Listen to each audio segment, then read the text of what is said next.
నమస్కారం, వాజీ న్యూస్కు స్వాగతం. ముందుగా నాటి ముఖ్యాంశాలు చూద్దాం. ముఖ్యమంత్రిగా బాధ్యతలు విస్మరించి శవరాజకీయాలు చేయడం దురదృష్టకరం. సిబ్బంది ఉన్న ఇంటి వద్దకు వెళ్లి పెన్షన్ ఎందుకు ఇవ్వరని జగన్ను ప్రశ్నించిన చంద్రబాబు.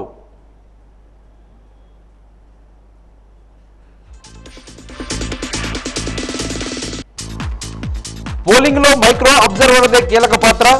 పోలింగ్ సిబ్బందితో పాటే మైక్రో అబ్జర్వర్లు వెళ్లాలన్న జిల్లా కలెక్టర్ నాగలక్ష్మి.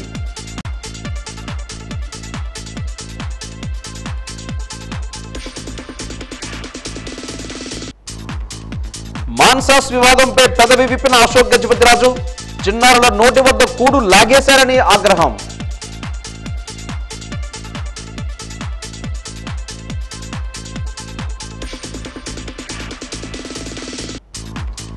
ఎన్ని పొత్తులు ఏర్పడినా జగన్ను ఎదుర్కొనలేరు. సాగించిన ప్రజాపాలనే తమను విజయ తీరాలకు చేరుస్తుందన్న కోలగట్ల.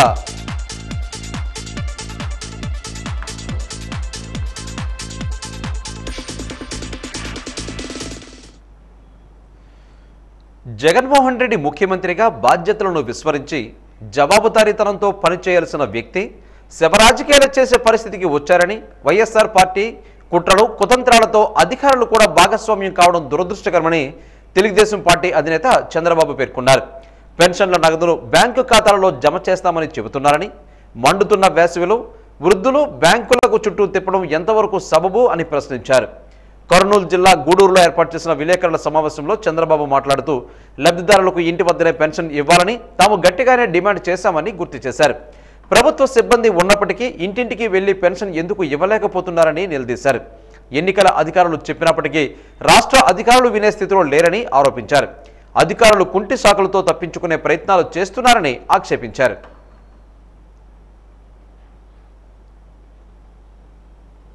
అట్లా కాకుండా వీళ్ళు ఇప్పటి నుంచి స్లిప్పులు ఇస్తున్నారు కాబట్టి, వాళ్ళకి సమయం లేదు కాబట్టి వాళ్ళు పెన్షన్ డిస్ట్రిబ్యూట్ చేయలేము అని ఎక్స్క్యూజ్ తీసుకోవడం చాలా దుర్మార్గమైన పని. ఇది చాలా దారుణం. 13వ తారీఖున జరిగే ఎన్నికలకి 1వ తారీఖు నుంచి స్లిప్పులు ఇస్తారంట. ఎవడు నేర్పిస్తారు అడ్మినిస్ట్రేషన్? నేను కూడా 14 ఏళ్ళు ముఖ్యమంత్రిగా చేశాను, నా కింద కూడా పనిచేశారు మీరంతా. ఆ రోజు ఎట్లా చేశారు మీరు? పరిగెత్తిచ్చాం మిమ్మల్ని, సమర్థవంతంగా పనిచేశారు. ఇప్పుడు ముందుకేశారు మీరు. ప్రజలకు సేవ చేయడానికి కాకుండా మీరు ఏదైతే ఒక లాయల్టీస్ ప్రజలకు ఉండాల్సిన మీరు, ప్రజలు డబ్బులు తినే మీరు, ప్రజల కోసం పనిచేస్తామని ప్రమాణం చేసి ఐఏఎస్ పాస్ అయిన మీరు ఒక వ్యక్తి ప్రయోజనాల కోసం, ఒక పార్టీ ప్రయోజనాల కోసం పనిచేయడం తప్పు. దీన్ని నేను చాలా తీవ్రంగా ఖండిస్తున్నా, గర్హిస్తున్నా. అందుకే మేము చాలాసార్లు చెప్పాం, ఈ అధికారుల వల్ల నష్టం వస్తుంది. అలాంటి టెయింటెడ్ ఆఫీసర్స్ అంతా ప్రజాస్వామ్యానికే ప్రమాదం. అలాంటి వాళ్ళు ఎన్నికల డ్యూటీలో ఉండడానికి అర్హులు కాదు. రేపు పెన్షన్లు డిస్ట్రిబ్యూట్ చేయలేని మీ అసమర్థత ఎన్నికలు నిర్వహిస్తారంటే మీరు? నేను అడుగుతున్న స్ట్రైట్ క్వశ్చన్. ఇక్కడేం గొడవలు లేవు, ఇంటింటి ఇచ్చే పని. రేపు 3-4 రాజకీయ పార్టీలు ఉంటారు, రౌడీలు ఉంటారు, సైర్ విహారం చేస్తారు, బూత్ క్యాప్చరింగ్ చేస్తారు. ఓటర్లకు ఏం రక్షణ ఇస్తారు? ఏ విధంగా ప్రొటెక్షన్ ఇస్తారు మీరు? You answer this.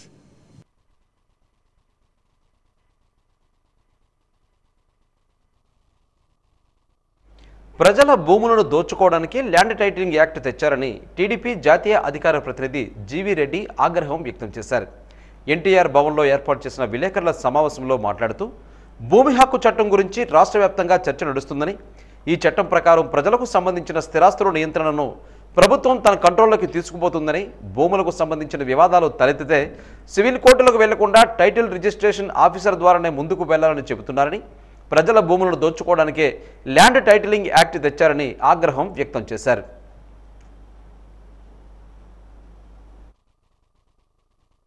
సెక్షన్ 21 ఇదేంటి? Compulsory intimation of charges. Companies ఈరోజు రాష్ట్రంలో కంపెనీస్ ఉన్నవి, చాలా కంపెనీస్ ఉన్నాయి. వాళ్ళు కూడా వాళ్ళకి సంబంధించిన ఆస్తులను తాకట్టు బ్యాంకుల్లో లోన్లు తెచ్చుకుంటుంటారు. ఆ కంపెనీలో కూడా వీళ్ళకి చెప్పాలంట ఏ బ్యాంకులో తాకట్టు పెట్టారు, ఏ ల్యాండ్ని పెట్టారు, ఏంటిది ఇవన్నీ. ఇంత డ్రకోనియన్ లాలు అంటే నీ మొత్తం కూడా ఎవరు ఏ ట్రాన్సాక్షన్ జరిగినా స్థూలంగా చెప్పాలంటే చట్ట ప్రకారము ఏ ట్రాన్సాక్షన్ జరిగినా, ఏ చిన్న ట్రాన్సాక్షన్, అది రెంట్ కావచ్చు, అమ్మటం కావచ్చు, కొనటం కావచ్చు, తాకట్టు పెట్టడం కావచ్చు, ఏది జరిగినా గవర్నమెంట్కి చెప్పాలి. లేదా మన భూముల మీద ఏ చిన్న డిస్ప్యూట్ వచ్చినా కూడా నువ్వు ఏ కోర్టుకి వెళ్ళటానికి లేదు, హైకోర్టుకు తప్ప. అది అయ్యే పని కాదు. వీళ్ళ దగ్గరికి రావాలి, టీఆర్ఓ దగ్గరికి. ఎవరయ్యా వీళ్ళంటే సెక్షన్ 5 ప్రకారం వీళ్ళు చెప్పిన వ్యక్తే ఉంటారు. సో ఈ స్థాయిలో ఎందుకు పెడుతున్నారంటే కేవలము వీళ్ళ వైసీపీలోకి వచ్చిన బ్లాక్ మనీని మొత్తం సిస్టంలోకి తీసుకుపోయారు, కొన్నారు బినామీలతోటి అవి ఇవన్నీ. వాటిని కొన్ని క్లియర్ చేయడం కోసము రేపు అధికారంలో ఉంటే వాళ్ళకు వ్యతిరేకంగా ఉన్న వాళ్ళతో ఎవరిదైనా లాక్కుంటారు, సామాన్య ప్రజలదైనా లాక్కుంటారు. మాకు ఓటే లేదను, లేదా ఓటేసిన వాళ్ళని కూడా లాక్కుంటారు. ఆ డబ్బులకు ఎవడు కదా ఆ కొంతమంది ఎవడైతే గోండాగా తిరుగుతుంటారో వైసీపీ పార్టీలో, ఇక వాళ్ళు ప్రతి నియోజకవర్గంలో ఇదే పని ఉంటుంది. ఇంకా ఎందుకు చేయాల్సింది వచ్చింది చట్టము? ఈరోజు గట్టిగా ప్రతిపక్షాలు, మీడియా వాళ్ళు దీని అన్నింటికి ఈరోజు ధర్మాన గారు వచ్చి చెప్తారు, సమాధానం చెప్తారు. ఈ చట్టం కేంద్ర ప్రభుత్వంలోనిది అంటాడు. రెండోది ఏం చెప్తాడు, ఇది మేము ఇంప్లిమెంట్ చేయట్లేదు అంటాడు. ఆయనకి ఏమన్నా మరి బీయింగ్ ఏ మినిస్టర్ ఒకసారి చట్టాన్ని చదివారా లేదా? సెక్షన్ 1 ఏం చెప్తుంది? This act may be called Andhra Pradesh land titling act 2022. ఈ చట్టం ఆంధ్రప్రదేశ్ ల్యాండ్ టైటిలింగ్ యాక్ట్ అని ఒక పక్క చెప్తుంటే సెక్షన్ 1 ఇది మా చట్టం కాదు, కేంద్ర ప్రభుత్వం చట్టం అని ఎలా చెప్తారు ఆయన? అంటే ఏ స్థాయిలో ప్రజలు చెవుల్లో వీళ్ళు పూలు పెట్టాలని చూస్తుండ్రు. పారదర్శకంగా ఓటింగ్ ప్రక్రియను పూర్తి చేయాలని జిల్లా ఎన్నికల సాధారణ పరిశీలకులు హనీష్ చాబ్రా, తలాజ్ పర్వేష్ ఇక్బాల్ రోహెల్లా కోరారు. ఎన్నికల నిర్వహణలో సూక్ష్మ పరిశీలకులది కీలక పాత్రని స్పష్టం చేశారు. ఎన్నికల ప్రక్రియ పట్ల ఓటర్లలో ప్రజల్లో నమ్మకాన్ని కల్పించాల్సిన బాధ్యత వీరిపై ఉందన్నారు. మైక్రో అబ్జర్వర్లకు విజయనగరం కలెక్టరేట్ ఆడిటోరియంలో మొదటి విడత శిక్షణ కార్యక్రమాన్ని నిర్వహించారు. ఈ కార్యక్రమంలో జిల్లా ఎన్నికల అధికారి కలెక్టర్ నాగలక్ష్మి సూక్ష్మ పరిశీలకుల విధులు, నిబంధనలను వివరించారు. ఎన్నికల పరిశీలకులు చాబ్రా, తలాజ్ పర్వేజ్ మాట్లాడుతూ ఏదైనా సందేహం తలెత్తితే తమను సంప్రదించవచ్చునని సూచించారు. ఓటింగ్ కంపార్ట్మెంట్లో ఓటు వేసే దృశ్యాన్ని వీడియో రికార్డింగ్, వెబ్కాస్టింగ్ చేయకూడదని, ఓటర్లు తాము ఎవరికి ఓటు వేశారో ఆ రహస్యాన్ని కాపాడాల్సిన బాధ్యత ప్రతి ఒక్కరిపైన ఉంటుందని అన్నారు. By the micro observer, but also by the presiding officer, by the polling party, everything is covered in this presentation. So please ensure you take a copy of the presentation in soft format. I'll request the nodal officer to please share through link. Maybe in the YouTube videos, this PPT could also be uploaded, or separately it could be shared with you. Please go through the presentation so that when you come for the second round of training, you should be, whatever doubts are there should be clarified during the second round. Secondly, please ensure that you are able to reach your polling station in time. So as I think the mandatory requirement is at least 90 minutes before the start of the actual poll. But advisable is you reach one day in advance with the polling party themselves. In any case, you have to come to the dispatch center where the material is getting distributed, where the polling party will be coming, so that we know that you have reported for the duty. Third, on the poll day, please make sure that whatever guidelines are prescribed with regard to secrecy of ballot, with regard to the entry, identification of the voters, and all the statutory provisions which have been explained in the PPT are followed properly. ప్రజా విశ్వాసాన్ని కోల్పోయిన చంద్రబాబు ఎన్ని పొత్తులతో కలిసి వచ్చినా జగన్మోహన్ రెడ్డిని ఎదుర్కొనలేరని deputy speaker, నియోజకవర్గ YCP అభ్యర్థి కోలగట్ల వీరభద్రస్వామి అన్నారు. అన్ని వర్గాల ప్రజల అభ్యున్నతే ధ్యేయంగా రాష్ట్రంలో ముఖ్యమంత్రి వైఎస్ జగన్మోహన్ రెడ్డి ఆధ్వర్యంలో ప్రజా పాలన సాగిందనే అభిప్రాయాన్ని వ్యక్తం చేశారు. మరొకసారి వైసీపీ ప్రభుత్వానికి పట్టం కట్టాలని కోరారు. మరింత మంచి జరగాలంటే, అభివృద్ధి సంక్షేమ కార్యక్రమాలు కొనసాగాలంటే ముఖ్యమంత్రిగా వైఎస్ జగన్మోహన్ రెడ్డిని మరొకసారి గెలిపించాలని ప్రజలకు అభ్యర్థించారు. ఈరోజు నగరంలోని 47వ డివిజన్ గంజిపేట అంబేద్కర్ విగ్రహం నుంచి ఎన్నికల ప్రచారాన్ని ప్రారంభించారు. ఇంటింటికి వెళ్లి రాష్ట్రంలో సాగిన సంక్షేమ పాలన, నగరంలో జరిగిన అభివృద్ధి పాలన వివరిస్తూ ఓటర్లను చైతన్యపరిచారు. ఈ సందర్భంగా కోలగట్ల వీరభద్రస్వామి మాట్లాడుతూ నగరంలో ఎన్నడూ లేనంతగా అభివృద్ధి అందరి సహకారంతోనే జరిగిందని అన్నారు.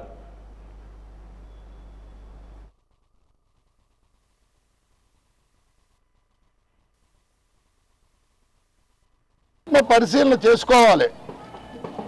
అరే మొన్నే 40-50 వేల ఓట్ల మెజార్టీతో గెలిపించిన ఈ విజయనగరం ప్రజలు మనకెందుకు దూరం అయ్యారు, మన ప్రవర్తనలో ఏదైనా తేడా ఉంటుంది, మార్పు చేసుకోవాలి, మన పరిపాలన ప్రజల దగ్గరికి తీసుకెళ్ళలేకపోయి ఒక ఆలోచన చేసుకుంటే రానున్న కాలంలో అయినా ప్రజల అభిమానాన్ని సంపాదించుకునే అవకాశాలు ఉంటాయి తప్ప ఒక ప్రజాభిమానం కలిగిన వ్యక్తిని ప్రజలకు దూరం చేయడం అనేది అరచేయి అడ్డుపెట్టి సూర్యకాంతిని ఆపాలంత అవివేకమేంతో ఈరోజు కోలగట్ల వీరభద్ర స్వామిని ప్రజల్లో చెడు చేయాలన్నా ప్రజలకు దూరం చేయడం కూడా అంతే అవివేకమని ఈ సందర్భంగా తెలియజేస్తూ ఎవరు ఎన్ని మాటలు చెప్పినా ప్రజలు నమ్మే పరిస్థితిలో లేరని, అలానే ఈరోజు ఒక ఫేక్ న్యూస్ని ఇచ్చేస్తున్నారు. ఇల్లులు రిజిస్ట్రేషన్ చేసుకుంటే ఒరిజినల్ డాక్యుమెంట్లు రావు, జెరాక్స్లు మాత్రమే ఇస్తున్నారు అంటే ఇది ఏంటి ఈ ఆలోచన అని అడుగుతున్నాం. ఎవరి డాక్యుమెంట్ ఎవరు ఇచ్చేస్తారండి? నా డాక్యుమెంట్ ఇంకోళ్ళు వెళ్ళి నా ఇంటి పేరు నుండి నేను తాకడ పెడితే ఎవరైనా అప్పులు ఇస్తారండి? ఏ బ్యాంకైనా? ఆ జ్ఞానం లేదా మీకు? చెప్పేవాళ్ళు ఎంత దిగజారిపోయారు ఈరోజు రాష్ట్రంలో. చంద్రబాబు నాయుడు దగ్గర సామాన్య కార్యకర్త వరకు ఏదో ఒక అపోహలు సృష్టించి ఓట్లు సంపాదించుకోవాలన్న ఆలోచనలో ఉన్నారు తప్ప వాస్తవాలు ప్రజల దగ్గరకు తీసుకెళ్లి ధైర్యంగా ఓట్లు అడిగే పరిస్థితి లేదు. చంద్రబాబు నాయుడికి ఆ శక్తి సామర్థ్యాలు లేవు కాబట్టే ఇతర రాజకీయ పార్టీలను తోడు తీసుకొచ్చారు అనేది యావత్ ఆంధ్ర రాష్ట్ర ప్రజానికం గమనిస్తున్న విషయం. ఈరోజు నేను నా పేరు ఒక ఆస్తి రిజిస్ట్రేషన్ చేసుకుంటే నా డాక్యుమెంట్ ఏమొచ్చి గవర్నమెంట్ తాకట్టు పెట్టేస్తుందా? అంటే నా సంతకం లేకపోతే లోన్లు ఇస్తారా? రండి నా డాక్యుమెంట్ ఇస్తానా, ఎవరైనా తాకట్టు పెట్టుకోండి వచ్చి.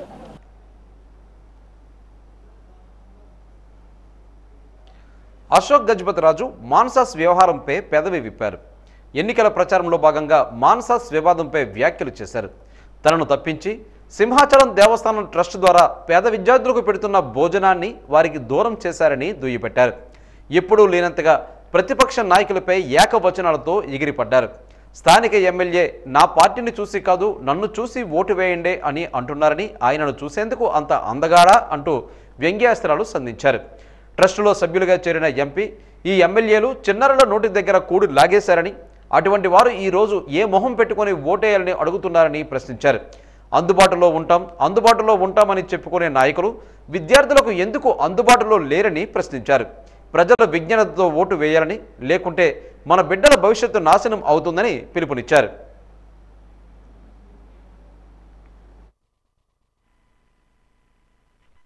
ఆన్బావుడు అప్పుడు ఏమన్నాడు?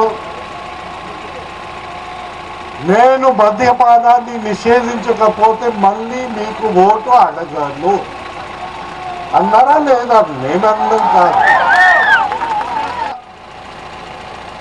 మనుషులు చూస్తే, వారి అభ్యర్థులు చూస్తే వారు అన్ని చోట్ల వెళ్ళి ఏమంటున్నారు? మా పార్టీని చూడకండి, నన్ను చూసి ఓటు వేయండి అని అంటా ఉన్నారు. అయ్యా, ఎంత అందమైన మనుషులు! మిమ్మల్ని చూసి ఏమనుకోమంటారా? 1875లో స్థాపించబడిన పాఠశాల, తెలుగు మీడియం పాఠశాల, ఉచిత పాఠశాల,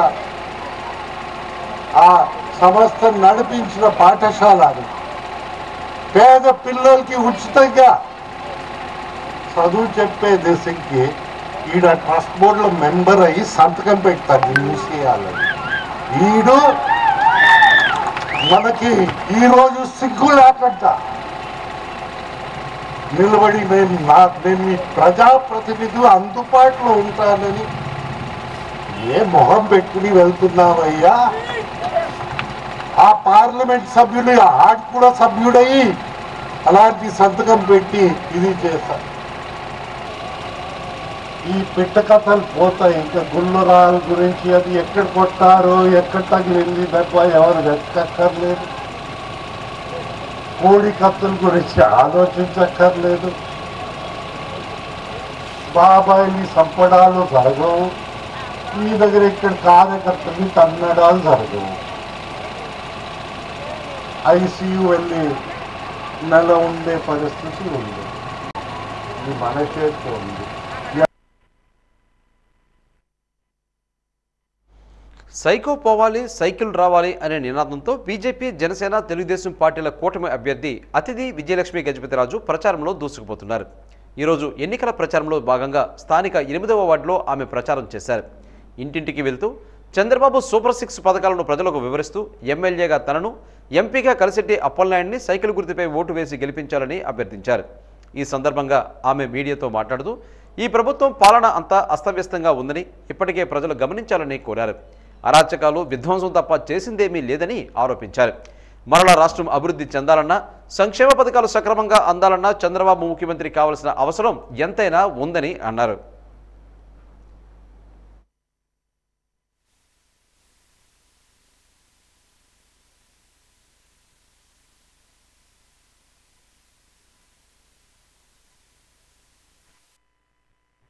ఈ 2 ఓట్లు కూడా సైకిల్ గుర్తు మీద వేసి నన్ను కలిసెట్టి అప్పలనాయుడు గారిని గెలిపించాలని కోరుకుంటున్నాం.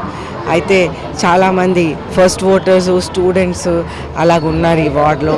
అయితే ఫస్ట్ ఓటర్స్ కోసం ప్రత్యేకంగా మనం 20 లక్షల ఉద్యోగాలు మనం ప్రణాళిక వేశాం. అలాగే ఎవరికైతే ఉద్యోగాలు రావో వాళ్ళకి 3,000 రూపాయలు నిరుద్యోగ భృతి. అలాగే చంద్రబాబు నాయుడు గారు ముఖ్యమంత్రి అయ్యాక ఫస్ట్ సంతకం మెగా డిఎస్సి మీద పెడతారని బహిరంగంగా ప్రజలందరికీ చెప్తా ఉన్నారు. అయితే ప్రజలందరికీ తెలిసిన విషయం, ఎప్పుడైనా చంద్రబాబు నాయుడు గారు ముఖ్యమంత్రి ఉన్నప్పుడు సంపద సృష్టించి సమానంగా అభివృద్ధి సంక్షేమం ముందుకు తీసుకువెళ్ళారు. అయితే ఆల్రెడీ చేసి చూపెట్టిన వ్యక్తిని నమ్మాలని ప్రజలందరికీ విజ్ఞప్తి చేస్తూ ఉన్నాం. ప్రతి ఇంటికి 3 గ్యాస్ సిలిండర్లు సంవత్సరానికి ఉచితంగా వాళ్ళ కోసం, అలాగే మహిళల కోసం ఫ్రీ బస్ ప్రయాణం, అలాగే పిల్లల కోసం 15,000 రూపాయలు. ఎంతమంది పిల్లలు ఉంటే అంతమంది పిల్లలకి 15,000 రూపాయలు. పిల్లలకి 20,000 ఆర్థిక సహాయం. అలాగే పెన్షన్స్ కూడా 4,000కి పెంచుతున్నారు. అలాగే ఏప్రిల్ నెల నుంచి ఇస్తున్నారు. అయితే ఏప్రిల్ నెల నుంచి ఇస్తుంటే చంద్రబాబు నాయుడు గారు ముఖ్యమంత్రి అయ్యాక జూలై నెలలో ఒకటేసారి 7,000 రూపాయలు పెన్షన్ వాళ్ళందరికీ వాళ్ళ అకౌంట్లో డైరెక్ట్గా పడుతుంది. వైఎస్ జగన్మోహన్ రెడ్డి పాలనలో విద్యకు అధిక ప్రాధాన్యం ఇచ్చి పిల్లల భవిష్యత్తుకు పెద్దపీట వేశారని నెల్లిమర్ల నియోజకవర్గం వైకాపా ఎమ్మెల్యే అభ్యర్థి బండుకొండ అప్పలనాయుడు అన్నారు. భోగాపురం మండలంలోని జమ్మయ్యపేట, రావాడ గ్రామాల్లో వైకాపా మండల కన్వీనర్ ఉప్పాడ సూర్యనారాయణ రెడ్డి ఆధ్వర్యంలో జరిగిన ఎన్నికల ప్రచారంలో ఆయన పాల్గొని మాట్లాడుతూ నాడు నేడు కింద పాఠశాలలు కోట్లాది రూపాయలు నిర్మించి పిల్లలు కూలీకి వెళ్లకుండా వారి భవిష్యత్తును కాపాడే విధంగా పాఠశాలలకు పంపించేలా ఎన్నో వినూత్నమైన పథకాలు తీసుకొచ్చారని మహిళలకు వివరించారు. ఎమ్మెల్యే అండతో రావాడ గ్రామాన్ని ఎన్నో విధాలుగా అభివృద్ధి చేశామని పేర్కొన్నారు. పెట్టుకొని సూర్యనారాయణ గారిని దృష్టిలో పెట్టుకొని మమ్మల్ని దృష్టిలో పెట్టుకొని మన తమ్ముడు మన చెల్లెమ్మని వాలంటరీగా పెట్టి ఆ వాలంటీర్ల ద్వారా ప్రతి నెల కూడా ఫంక్షన్ ఉంటే అది 1వ తారీఖు ఆదివారం అయినా, ముసిరైనా, తుఫాన్ అయినా, తాతయ్య నీకు ఫంక్షన్ వచ్చిందని 3,000 రూపాయలు తీసుకెళ్లి మీ ఇంటికి ఇచ్చినటువంటి పరిస్థితి. అంతేకాకుండా మన ఏరియాలో సచివాలయాలు పెట్టడం, వాలంటీర్లు పెట్టడం, అమ్మఒడి పథకం వేయడం, అలానే 0 వడ్డీ వేయడం, అలానే చేయూత కార్యక్రమం, ఆసరా కార్యక్రమం, ఆటో వేస్తే 10,000 వేయడం, అలానే కిడ్నీ పోతే 10,000 వేయడం, వితంతులకైతే 3,000 వేయడం, వికలాంగులకైతే 3,000 వేయడం, ఇలా రకరకాల కార్యక్రమాలు పెట్టి ప్రధానమైన కార్యక్రమం అమ్మఒడి కార్యక్రమం. పూర్వం రోజుల్లో భర్త భార్య కష్టపడిన పిల్లలు చదివించే స్తోమత ఉండేది కాదు. ఇద్దరు కష్టంలో ఒక కూలి ఇంట్లో భోజనానికి వెళ్తే ఒక కూలి పిల్లల పుస్తకాలకి ఫీజులకి వెళ్ళినా అప్పుల పాలు అయిపోయేవారు పిల్లలు చదివిస్తే. ఇవాళ జగన్మోహన్ రెడ్డి గారు వచ్చిన తర్వాత స్వతంత్రం వచ్చి 76 సంవత్సరాల్లో కనీసం పేదలకి ప్రజలకి విద్య అందుబాటులో లేకపోవడం ఏంటి? మరి గతంలో ఉన్నటువంటి ముఖ్యమంత్రి చంద్రబాబు నాయుడు దాన్ని వ్యాపారపరం చేశాడు. ఏమైనంటే నారాయణ చైతన్య కాలేజీలు చెప్తే 2 కాలేజీలు ఉండేవి కాదు, ఫీజులు కట్టలేకపోయారు. జగన్మోహన్ రెడ్డి గారు వచ్చిన తర్వాత ఈ రాష్ట్రంలో ఉన్నటువంటి ప్రభుత్వ పాఠశాలన్నీ చక్కగా రంగులేయించి బాగు చేయించి నాడు నేడు కింద ఫ్యాన్లు వేసి బెంచీలు వేసి కుర్చీలు వేసి ప్రతి పిల్లవాడిని కూలికి పంపించకండి, స్కూల్కి పంపించండి అని చెప్పి తల్లిదండ్రులకు చెప్పి క్రమం తప్పకుండా వారం రోజులు మీరు స్కూల్కి పంపిస్తే అమ్మఒడి కింద 15,000, 14,000, 13,000, 13,000 మీ అకౌంట్లో నేరుగా డబ్బులేసి పిల్లలకి బట్టలు, పుస్తకాలు, భోజనం 6 రోజులకి 6 రకాలైనటువంటి భోజనాలు, కోడిగుడ్లతో కూడుకున్నవి, పప్పు చిక్కలతో కూడుకుని మంచి పౌష్టికాహారాన్ని పెట్టి చిన్నతనం నుంచి పిల్లలకి ఇంగ్లీష్ మీడియం నేర్పుతున్నారు.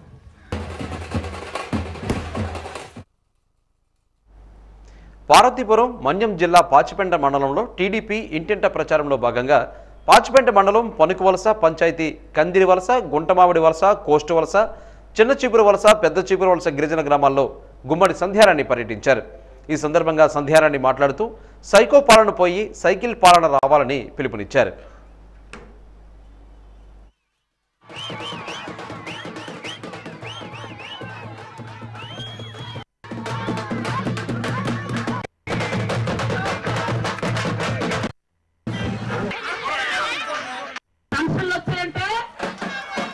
మనకు లైట్లు వచ్చాయంటే సార్లు గెలిచిన రాజేందర్ ఏం చేశాడో ఏం చేయలేదో మీకు తెలుసు.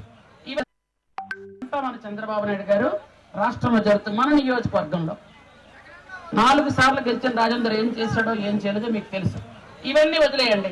మీరు ఎప్పుడైనా రాజేందర్ గారి ఇంటికి వెళ్తే వెయిట్ చేయకుండా, అంటే 2 గంటలు 3 గంటలు కూర్చోకుండా ఆయన ఎప్పుడైనా బయటకు వచ్చాడా? నిజంగా చెప్పండి, గుండె చేసుకొని నా మొక్కమే చెప్పండి. మా ఇంటికి వచ్చినప్పుడు ఎప్పుడైనా 5 నిమిషాల కన్నా ఎక్కువ మీరు ఎప్పుడైనా కూర్చున్నారా? చెప్పండి. మా ఇంటికి వస్తే నేను బయటకు వచ్చి పలకరించానా లేదా? మాట్లాడుతానా లేదా? మీరు పండుగకు వస్తే ఏదో నాకు తోచింది ఇస్తానా లేదా? కదా, అక్కడికి వెళ్ళి మీరు ఎప్పుడైనా తెచ్చుకోగలరా? అతను బయటకు వచ్చి మీరు మాట్లాడగలరా? మరి మన గిరిజన బయటరా? చెప్పండి నాకు. పార్వతీపురం మున్సిపల్ పరిధిలోని 4, 5, 14 వార్డులలో ఎన్డీఏ కూటమి అభ్యర్థి బోనెల విజయ్ చంద్ర విస్తృతంగా ప్రచారం నిర్వహించారు. ఇంటింటికి తిరుగుతూ రాష్ట్ర అభివృద్ధి తెలుగుదేశం పార్టీ అధికారంలోకి వస్తేనే సాగుతుందని, చంద్రబాబుతోనే భవిష్యత్తు ఉంటుందని విస్తృతంగా ప్రచారం నిర్వహించారు.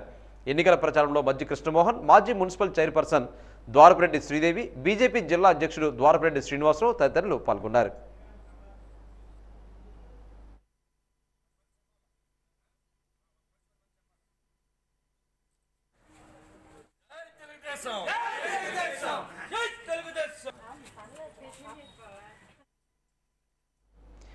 మే 13వ తేదీన సార్వత్రిక ఎన్నికల్లో సమీపిస్తున్న నేపథ్యంలో విజయనగరం నియోజకవర్గ పరిధిలోని ఎన్నికల సామగ్రిని ఆయా గ్రామాలకు తరలిస్తున్నారు. అందులో భాగంగా 2 వారాల ముందుగానే ఓటర్ల జాబితాను ఆయా గ్రామాలకు తరలించారు. ఈరోజు కలెక్టరేట్లోనే విజయనగరం నియోజకవర్గ పరిధిలోని ఓటర్ల జాబితాలపై స్టాంపులు వేస్తున్నారు. ఆయా గ్రామాల వీఆర్ఓలు, వీఆర్ఏలు ఓటర్ల జాబితాను సిద్ధం చేసే కార్యక్రమంలో పాల్గొన్నారు. ఓటర్ల జాబితా మిస్ కాకుండా ఉండేందుకు తగిన చర్యలు తీసుకోవాలని సంబంధిత అధికారులు క్షేత్రస్థాయి సిబ్బందికి దిశానిర్దేశం చేశారు.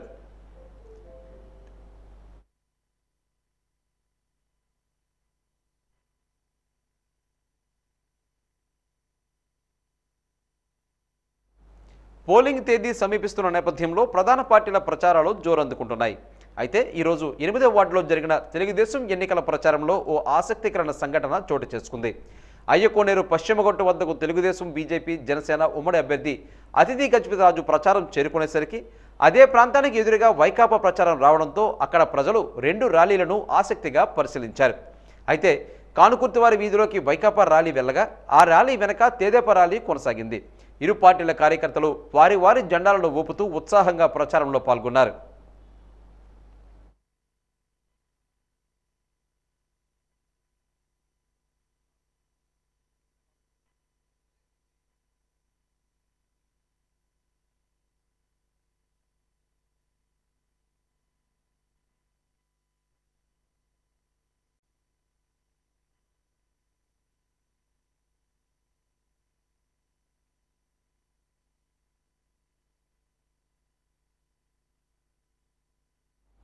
– 2024 సార్వత్రిక ఎన్నికల నేపథ్యంలో విజయనగరం జిల్లాలో నామినేషన్ల ప్రక్రియ ముగిసింది.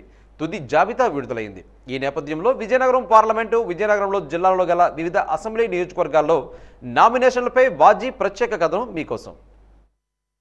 విజయనగరం జిల్లాలో నామినేషన్ల ఘట్టం ముగిసింది. విజయనగరం పార్లమెంటు నుండి తెలుగుదేశం, జనసేన, బీజేపీ కూటమి అభ్యర్థిగా కలిశెట్టి అప్పలనాయుడు, వైఎస్ఆర్ పార్టీ నుంచి బెల్లాన చంద్రశేఖర్, కాంగ్రెస్ పార్టీ అభ్యర్థిగా బొబ్బిలి శ్రీను ప్రధాన అభ్యర్థులుగా పోటీలో ఉన్నారు. మొత్తంగా విజయనగరం పార్లమెంటుకు 15 మంది పోటీ పడుతున్నారు. అసెంబ్లీ నియోజకవర్గాల విషయానికి వస్తే విజయనగరం అసెంబ్లీ తెలుగుదేశం, జనసేన, బీజేపీ కూటమి అభ్యర్థిగా అదితి విజయలక్ష్మి గజపతిరాజు, వైఎస్ఆర్ పార్టీ నుంచి కోలగట్ల వీరభద్రస్వామి, కాంగ్రెస్ పార్టీ నుంచి సుంకరి సతీష్ కుమార్ ప్రధాన అభ్యర్థులుగా బరిలో ఉన్నారు. విజయనగరం అసెంబ్లీకి మొత్తం 15 మంది అభ్యర్థులు పోటీ పడుతున్నారు. శృంగవరపుకోట నియోజకవర్గం నుంచి తెలుగుదేశం, జనసేన, బీజేపీ కూటమి అభ్యర్థిగా కోళ్ల లలిత కుమారి, వైఎస్ఆర్ పార్టీ నుంచి కడుబండి శ్రీనివాసరావు, కాంగ్రెస్ పార్టీ అభ్యర్థిగా డాక్టర్ గేదెల తిరుపతి తలపడనున్నారు. మొత్తంగా ఎస్కోట నియోజకవర్గం నుంచి 12 మంది అభ్యర్థులు పోటీ పడుతున్నారు. నెల్లిమర్ల అసెంబ్లీ నియోజకవర్గంలో తెలుగుదేశం, జనసేన, బీజేపీ కూటమి అభ్యర్థిగా లోకం నాగమాధవి, వైఎస్ఆర్ పార్టీ అభ్యర్థిగా బడుకొండ అప్పలనాయుడు, కాంగ్రెస్ పార్టీ అభ్యర్థిగా సరగడ రమేష్ కుమార్లు పోటీ పడుతున్నారు. నెల్లిమర్ల నియోజకవర్గం నుంచి మొత్తంగా 12 మంది అభ్యర్థులు పోటీలో ఉన్నారు. గజపతి నగరం నియోజకవర్గంలో తెలుగుదేశం, జనసేన, బీజేపీ కూటమి అభ్యర్థిగా కొండపల్లి శ్రీనివాస్, వైఎస్ఆర్ పార్టీ అభ్యర్థిగా బొత్స అప్పలనరసయ్య, కాంగ్రెస్ పార్టీ అభ్యర్థిగా డోలా శ్రీనివాసులతో పాటు మొత్తంగా 13 మంది అభ్యర్థులు పోటీ పడుతున్నారు. చీపురుపల్లి అసెంబ్లీ నియోజకవర్గం నుంచి తెలుగుదేశం, జనసేన, బీజేపీ కూటమి అభ్యర్థిగా మాజీ మంత్రి కిమిడి కళా వెంకట్రావు, వైఎస్ఆర్ పార్టీ అభ్యర్థిగా మంత్రి బొత్స సత్యనారాయణ, కాంగ్రెస్ పార్టీ అభ్యర్థిగా జమ్ము ఆదినారాయణతో పాటు మొత్తంగా 7 అభ్యర్థులు పోటీలో ఉన్నారు.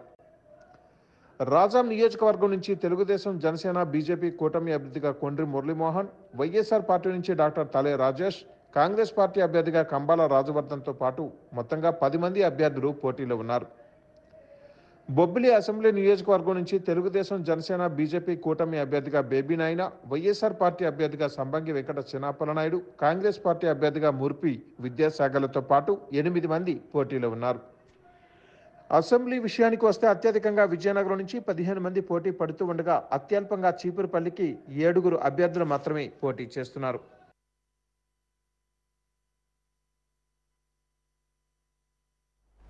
ఇక వాజీ న్యూస్ ముగించే ముందు ముఖ్యాంశాలు మరొకసారి. ముఖ్యమంత్రిగా బాధ్యతలు విస్మరించి శవరాజకీయాలు చేయడం దురదృష్టకరం. సిబ్బంది ఉన్న ఇంటి వద్దకు వెళ్లి పెన్షన్ ఎందుకు ఇవ్వరని జగన్ను ప్రశ్నించిన చంద్రబాబు.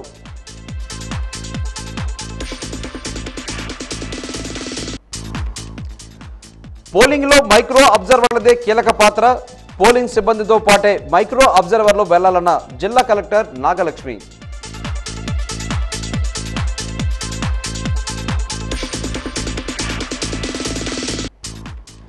మాన్సాస్ వివాదంపై పెదవి విప్పిన అశోక్ గజపతిరాజు.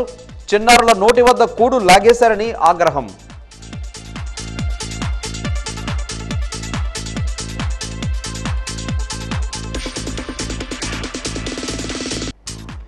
ఎన్ని పొత్తులు ఏర్పడినా జగన్ను ఎదుర్కొనలేరు. సాగించిన ప్రజా పాలనే తమను నిజాయితీరాలకు చేరుస్తుందన్న కోలగట్ల.